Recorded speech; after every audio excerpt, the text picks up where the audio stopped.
Hello friends, Hindi pedagogy class में आप सभी लोगों का स्वागत है। दोस्तों, आज हम लोग विविध स्तरों पर भाषा शिक्षण की चुनौतियों से संबंधित 20+ महत्वपूर्ण प्रश्नों का एक टेस्ट लगाएंगे।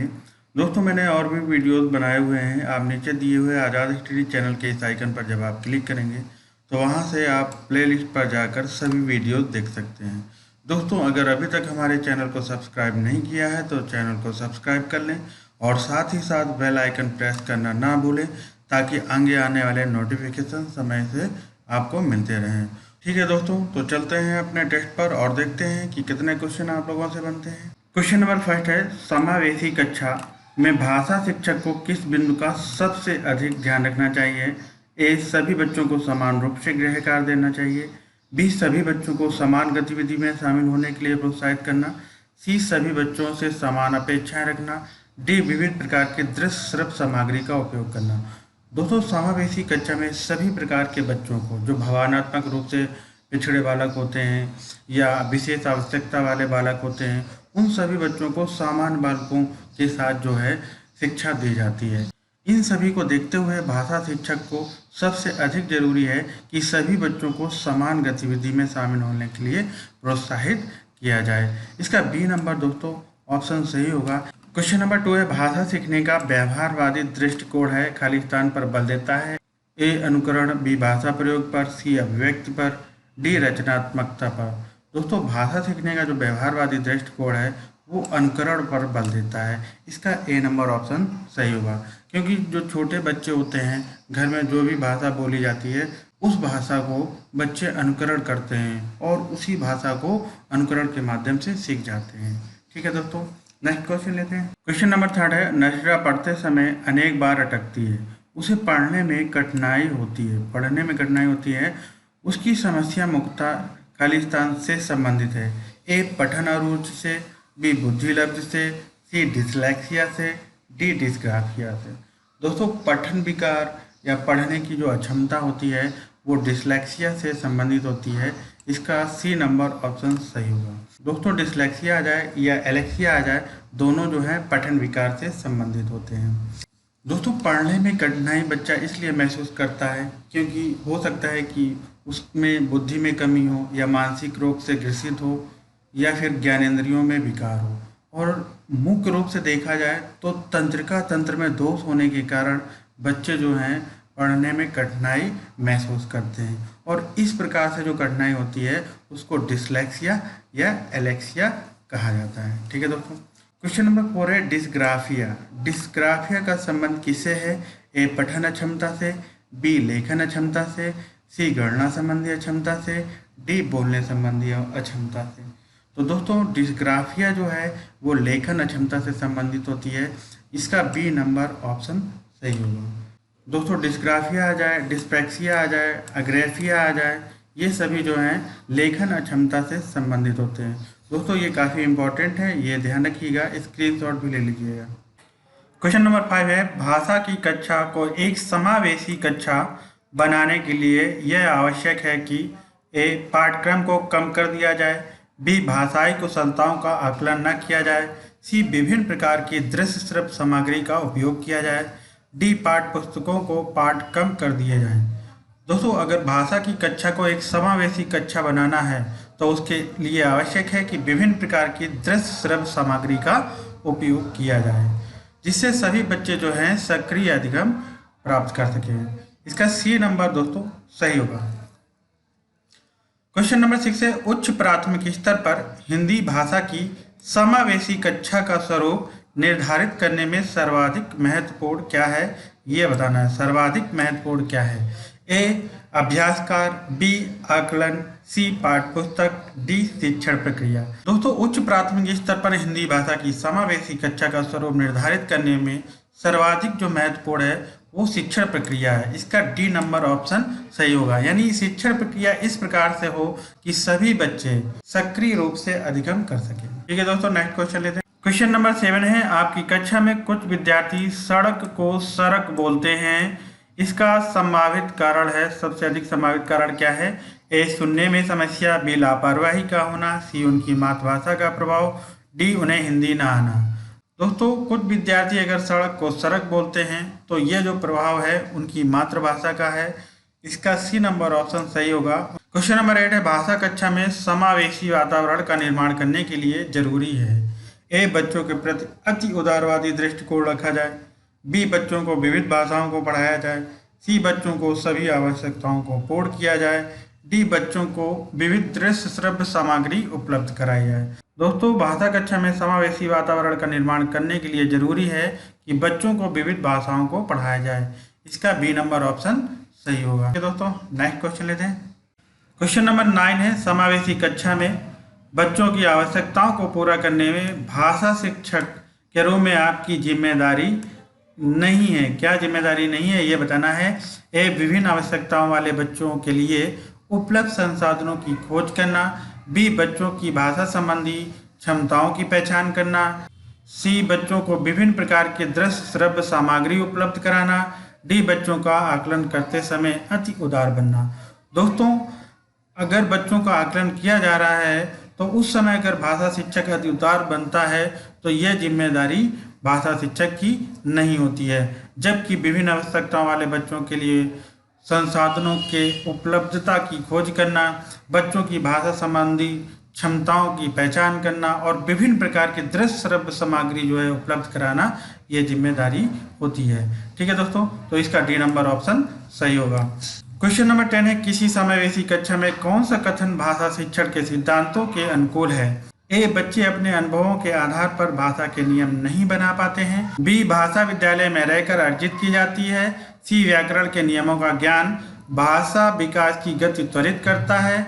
डी, प्रिंट समृद्ध माहौल भाषा सीखने में मदद करता है। दोस्तों अगर समावेशी कक्षा की बात की जाए तो भाषा शिक्षण के सिद्धांतों के जो अनुकूल है वह बच्चे जो हैं अपने अनुभवों के आधार पर भाषा के नियम नहीं बना पाते हैं। ये भाषा शिक्षण के सिद्धांतों के अनुकूल है। इसका ए नंबर जो है दोस्तों सही होगा। नेक्स्ट क्वेश्चन लेते हैं दोस्तों। क्वेश्चन नंबर 11 है, बहुसांस्कृतिक पृष्ठभूमि वाली कक्षा में भाषा शिक्षक को क्या करना चाहिए। ए, मौखिक कौशलों पर बल देना चाहिए। बी, अव्यक्तात्मक कौशल पर ही बल देना चाहिए। सी, परस्पर बातचीत करने के अधिकाधिक अवसर देना चाहिए। डी, बच्चों को मानक भाषा प्रयोग के लिए ही कहना चाहिए। दोस्तों इसका सी नंबर ऑप्शन सही होगा। बहुसांस्कृतिक पृष्ठभूमि वाली कक्षा में भाषा शिक्षक को परस्पर बातचीत करने के अधिक से अधिक जो है बच्चों को अवसर देना चाहिए। दोस्तों परस्पर बातचीत करने से बच्चे एक दूसरे की बात को सक्रिय रूप से सुनते हैं और समझते हैं। क्वेश्चन नंबर 12 है, विशेष आवश्यकता वाले बच्चों की भाषा का आकलन करते समय। दोस्तों विशेष आवश्यकता वाले बालक वे बालक होते हैं जो शारीरिक, मानसिक, बौद्धिक और संवेगात्मक रूप से सामान्य बालकों से भिन्न होते हैं। तो इन बच्चों का जब भाषा का आकलन करते हैं तो क्या इनका आकलन करते समय क्या ध्यान रखना चाहिए। ए, उन्हें प्रश्न संख्या में छूट मिलनी चाहिए।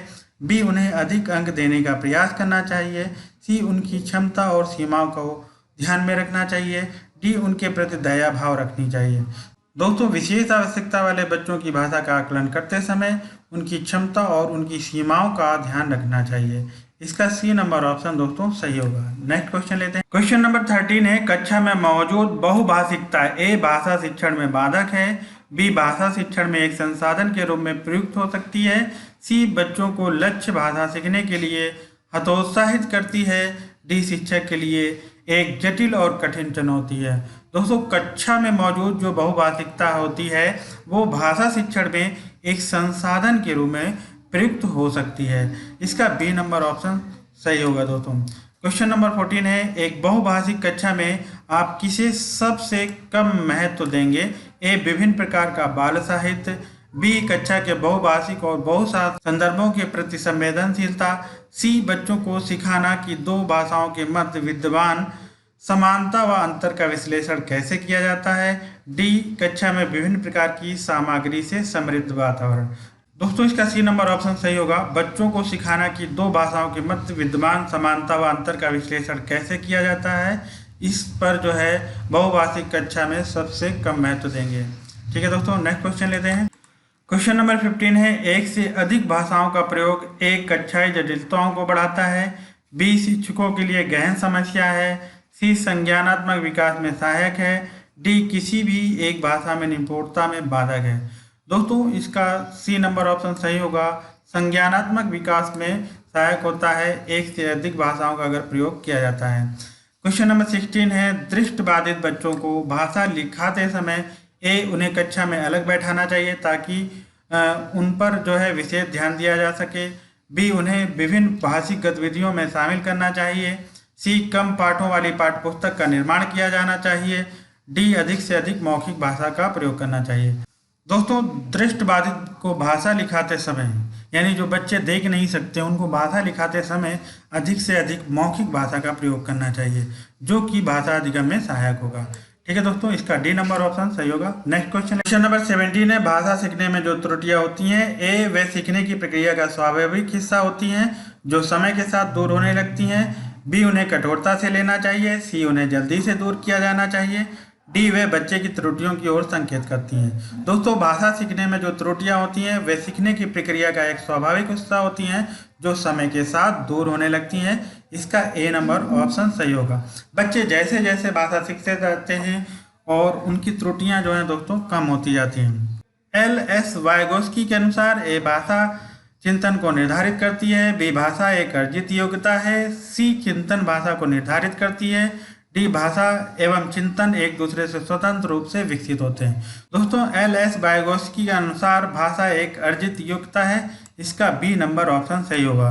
दोस्तों बच्चे जो हैं समाज में रहकर सामाजिक अंतःक्रिया के माध्यम से भाषाई कौशलों का अर्जन करते हैं। ठीक है दोस्तों, नेक्स्ट क्वेश्चन ले। क्वेश्चन नंबर 19 है, स्वलीन विकास या ऑटिस्टिक डिसऑर्डर में बच्चा ए, अपने ही कार्यों में लीन रहता है। बी, अपने हाथ पैर हिलाने में कठिनाई का अनुभव करता है। सी, सामाजिक अंतःक्रिया और संप्रेषण में कठिनाई का अनुभव करता है। डी, अक्सर खाने से मना कर देता है। दोस्तों स्वलीन विकास या ऑटिस्टिक डिसऑर्डर जो है वो मस्तिष्क के विकास के दौरान होने वाला एक विकार है जो व्यक्ति के सामाजिक व्यवहार और संपर्क को प्रभावित करता है। दोस्तों इससे क्या होता है, दोस्तों इससे जो बच्चा होता है वो सामाजिक अंतःक्रिया और संप्रेषण में कठिनाई का अनुभव करता है। इसका सी नंबर जो है ऑप्शन सही होगा। क्वेश्चन नंबर 20 है, सुलेखा ने पाठ को पढ़ते समय जीवन को जिंदगी पढ़ा। यह इस ओर संकेत करता है कि ए, यह अक्षर पहचान की बजाय अर्थ को समझते हुए पढ़ रही है। बी, उसे अक्षरों की पहचान में भ्रम हो जाता है। सी, सुलेखा ध्यान से नहीं पढ़ती है। डी, उसे केवल पठन अभ्यास की बहुत आवश्यकता है। दोस्तों अगर सुलेखा जो है पाठ को पढ़ते समय जीवन को जिंदगी पढ़ रही है, इसका मतलब है अक्षर पहचान की बजाय अर्थ को समझते हुए पढ़ रही है। इसका ए नंबर ऑप्शन दोस्तों सही होगा। नेक्स्ट क्वेश्चन लेते हैं। क्वेश्चन नंबर 21 है, एक भाषा शिक्षक के रूप में सबसे बड़ी चुनौती है ए, बच्चों की भाषा को संचार साधनों के प्रभाव से मुक्त रखना। बी, भाषा संसाधनों का अभाव है।